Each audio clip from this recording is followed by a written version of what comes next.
Hey, what's up, guys? Greg2G here, and today we're gonna look into a little bit of the lore behind Warhammer Odyssey. Because me personally, I don't really know much about the. I mean, I know what Warhammer is. I know a little bit about 40K. I actually don't know really anything about Warhammer Fantasy, which is something that's completely new to me. So yeah, thanks to Daedalus here, who wrote up this, I guess, refresher crash course into the Warhammer lore. And we're going to go ahead and read it. Okay.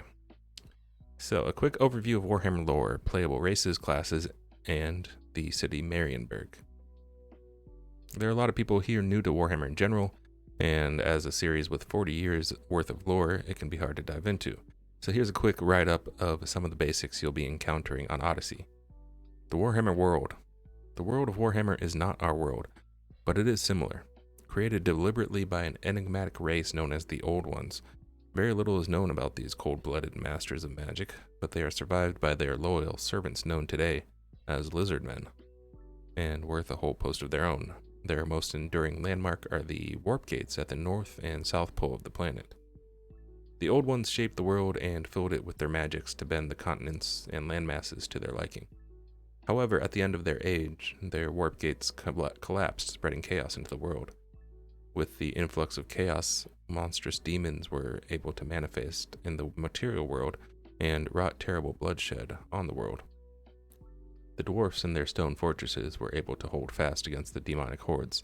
The lizard men were prepared for just such an eventuality by the Old Ones and stood as a bulwark, holding back the majority of the demons. However, it is the elves who are the heroes of the story. Of course, it's the elves. Anarion the Defender, the first Phoenix King of the High Elves, united the Elven Kingdoms during this time, and is the sole reason that elves still walk the world today. The demonic invasion only ended when Kalidor the Dragon Tamer led the most powerful elven mages in a ritual to vent chaos from the world. This worked, but at a terrible price. To this day, the mages are still trapped casting the spell, a giant vortex in the center of the Elven Kingdom siphoning chaos out of the world and keeping every nation from certain doom.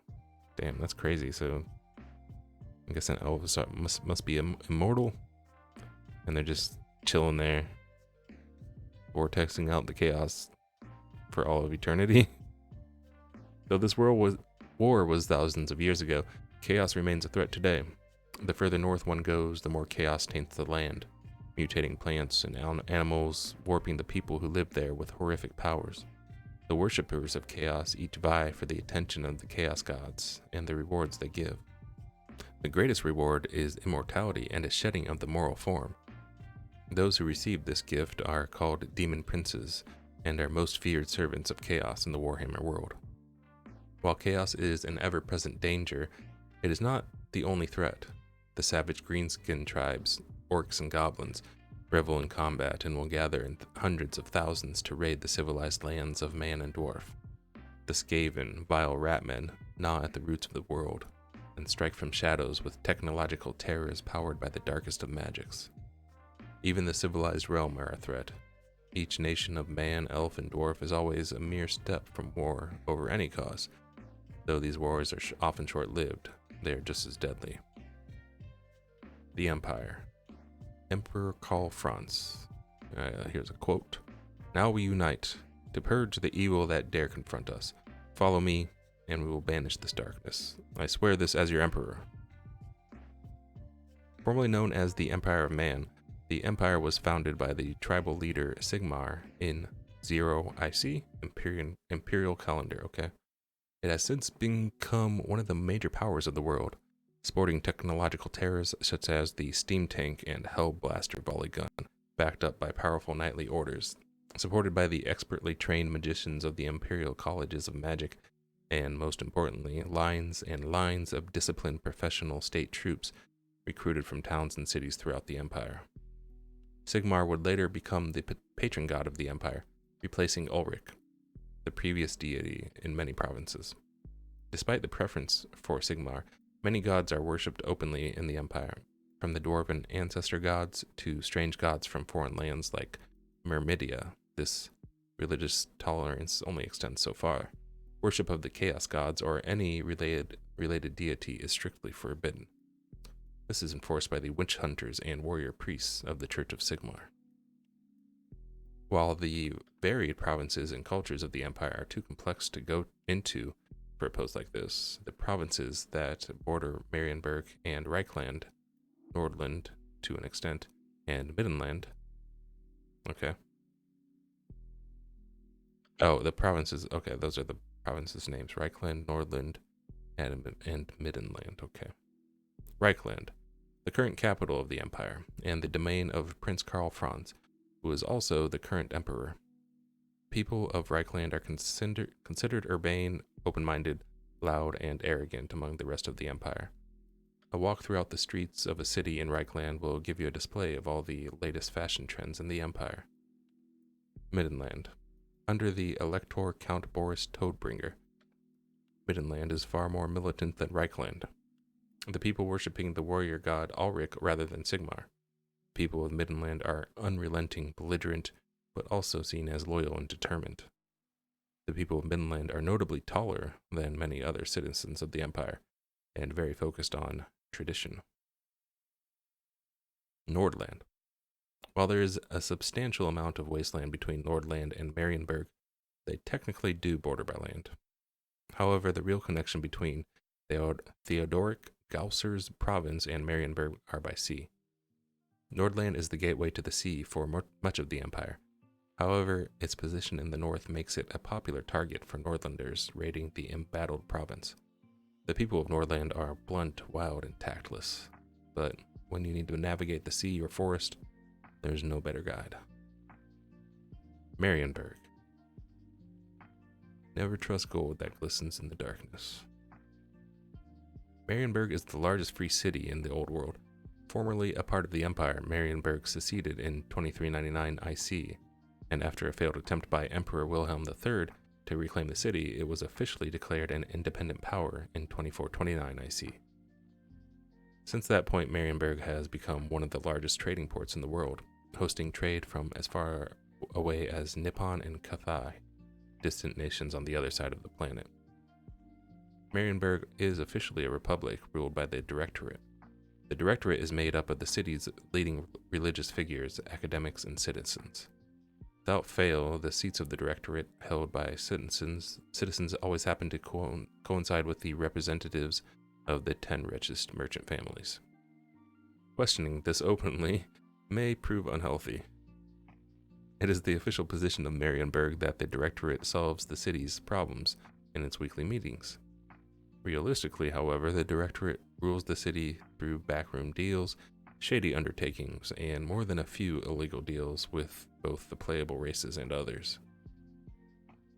Bretonnia. Honor is all, chivalry is all, rejoice, for we, the Knights of Bretonnia, will be your shield. The kingdom of Bretonnia lies to the south of Marienburg, and widely regarded as one of the naval powers of the world, an absolute monarchy under King Lewin Leoncoeur. The nobility of Bretonnia feels that such petty things as gunpowder or any sort of ranged weaponry are below them. Instead, the noble knights of Bretonnia ride into battle with nothing but their armor, trusty steed, lance, and blade. While these knights are supported by peasant levies, untrained conscripts from the lands a lord owns, some with spear and shield, some with longbows, and a lucky few manning large trebuchets to siege the enemies of Bretonnia. While some may believe the nobility's disdain for modern weaponry a disadvantage, it comes with the blessing of their patron goddess, the Lady of the Lake. Bretonnian knights with the lady's blessing have known to deflect cannonballs with their shield and survive volleys of handgun fire while charging. Life for peasants in Bretonnia is hard but honest. The code they live their life by demands that they present 90% of their labor to the lords in taxes, either in coin or goods. In return, the nobility of Bretonnia, a peasant may not leave their village without the express permission of their lord, and as such, inbreeding is common. In contrast, the nobility of Bretonnia are as well bred as their horses, standing on the noticeably tall end for a human, and without fail, broad across the shoulders. The Knights of Bretonnia are known across the world. The Dormant Kingdoms. Every wrong is recorded, Every slide against us, page after page, etched in blood. Thorgrim Grudgebearer. Grudgebearer. Fitting. Each dwarf hold is ruled by a dwarven king. The whole of the kingdoms is ruled by the High King, Thorgrim Grudgebearer, and is extremely traditional culture. Guilds are the order of the day within the Society of the Dwarves. The two largest are the Engineers Guild and the Runesmiths Guild. Both of these organizations are extremely conservative and traditional. An invention submitted to the Engineers Guild will often spend decades, if not centuries, being debated and tested before being approved for large-scale production. The dwarf ironclad steamship saw a remarkably quick testing period of a mere 200 years. Despite this, the dwarves are more technologically advanced than humanity, fielding flying war machines and advanced artillery. There are no dwarven wizards or magicians. Dwarves are largely resistant to magic, to the where offensive spells have been known to dissipate before they could harm dwarf warriors. The only magic dwarves can use is in their runes, and the secret of these creations are the domain of the dwarven runesmiths. The Runesmiths Guild makes the Engineers Guild look reckless progressives when compared. A new rune has not been created in generations, and even attempting to do so is considered an act of hubris and arrogance among the older masters of the guild. Many of the guild's tests, lessons, and rituals are done without knowledge of the reason behind them, but it is merely understood that if a master was made to undertake a grueling task, his apprentice will receive the same task, even if the master isn't sure why. The dwarven people are on the decline. That's kind of a pun right there, huh? The majesty of the dwarf empires of old are long gone. Many of the dwarfs' runic magics have been lost to time. The source of Gromril, the metal that made the dwarven armies of old nearly invincible, has been lost, with the only most daring of expeditions attempting to raid the old holds where it was mined and wrest the ore from the claws of the horrors that call the former dwarven cities home. This has led to a race-wide anger among the dwarves.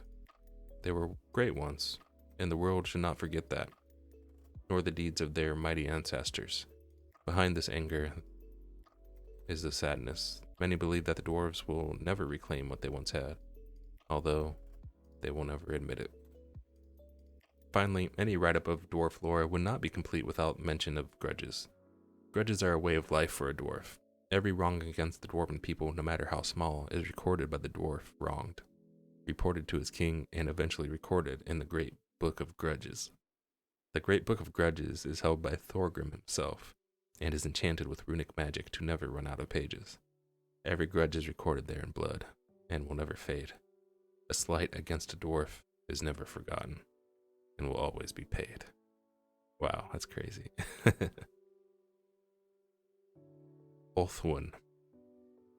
Ulthuan's cliffs are strong. Its shores refuse to be washed away by the waves of our hated kin. Home of the High Elves. Although they rarely speak of it, Ulthuan has spent the last few thousand years in bloody civil war. This conflict is not as long as it seems, as the lifespan of an elf is indefinite. And in fact, the leader of the original rebellion against Ulthuan, Malekith, still leads the Dark Elves from a continent to the west of Ulthuan today. Ulthuan itself is a floating continent kept from sinking by the magical vortex at the center. This vortex, in addition to keeping Ulthuan from sinking, funnels magic out of the world. While I'm sure this sounds odd, there is a good reason. The more magic flows through the world, the easier it is for chaos and gods and their demons to manifest. The vortex was established during a large-scale demonic invasion of the world. It is only because of it and the efforts of the Lizardmen and Atholren that the world is not a permanent nesting ground for demonic horrors bent on destroying life. Marienburg is one of the closest ports to the High Elves' home of Ulthuan, but relationships have been tense. After a group of pirates found their way to Ulthuan and raided an elven city, the High Elven Navy destroyed large sections of Marienburg in retribution. However, trade and limited diplomacy carries on, even now. Alright, so that's at least the world that we're living in. Classes. Archmage. High Elves are among the most powerful wizards in the world. The Empire's College of Magics was founded by the High Elf Teclis, and even now follows the guidelines the elves laid down for them. However, the mages of Ulthwyn go a step further, being able to master multiple lores of magic and can even learn high magic, a lore beyond that of the magics understandable by humans. While human wizards are restricted to a single type of magic, archmages may practice many, making them far more versatile. Archmages have been known to form bonds with the star dragons that reside on Ulthwyn and ride them into battle. Sick. Shadow Warriors. The kingdom of Naggareth was once a shining jewel of Ulthwyn. However, the rebellion of Malekith sunk the majority of Naggareth's cities into the sea. The lucky died in that disaster. The unfortunate were captured by Malekith's rebels, the Dark Elves, and met a far worse fate. The survivors of Naggareth have hunted the Dark Elves in revenge ever since. Masters of guerrilla warfare, Shadow Warriors appear from the mist to strike down their enemies at the weakest. Despite being known as the most brutal slavers in the world, Dark Elves will regularly take their own lives to avoid being captured by Shadow Warriors, such as the thirst for revenge the Shadow Warriors carry.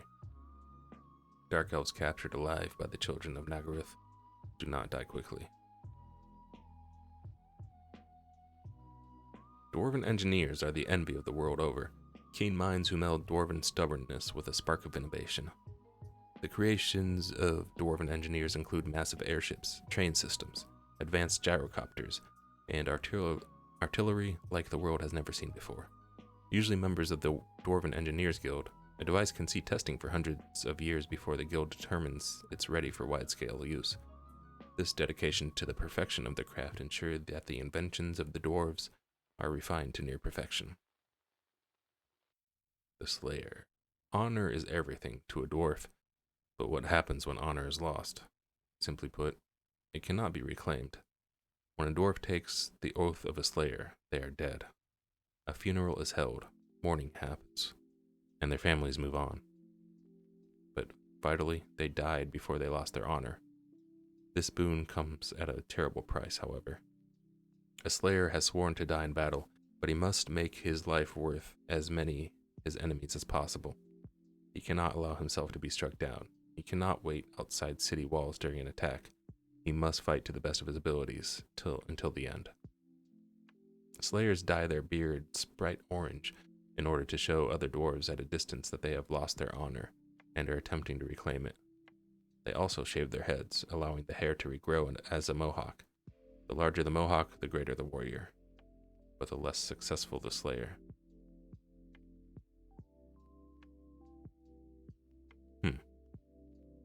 Interesting. I guess less successful, does that mean that because they haven't succeeded by dying? Greater the warrior, less successful the slayer. Interesting. The warrior priest. Every priest of Sigmar is a warrior against the evils of the world. Many take this oath more literally than others, taking up a hammer, the preferred weapon of Sigmar in life, and fighting against anything that dare threaten the Empire. These priests do not fight alone, however. Sigmar is with them in a very real way, answering their prayers in the heat of battle, healing wounds, smiting foes, and watching over those who fight beside his chosen warrior priests. The Witch Hunter, the first and last defense the Empire has against the more insidious aspects of chaos. Witch Hunters carry with them the authority of the Church of Sigmar. Even the Empire's most powerful nobility hesitates when inconveniencing a Witch Hunter. While they carry black powder weaponry and proven imperial steel, their true strength lies in the mind.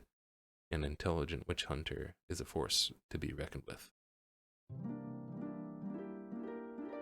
All right, that's a nice little peek, little background about basically everything we're going to be seeing in Warhammer Odyssey. Hope you guys enjoyed it. I thought it was really good. There's some really cool, interesting facts like about the Slayer there and the grudges. It's pretty crazy. Anyway, thanks so much. Please subscribe if you like what you're seeing here. I'll be doing more Warhammer Odyssey content in the future, and I'll see you guys next time. Have a good one. GG's. I appreciate you. Peace.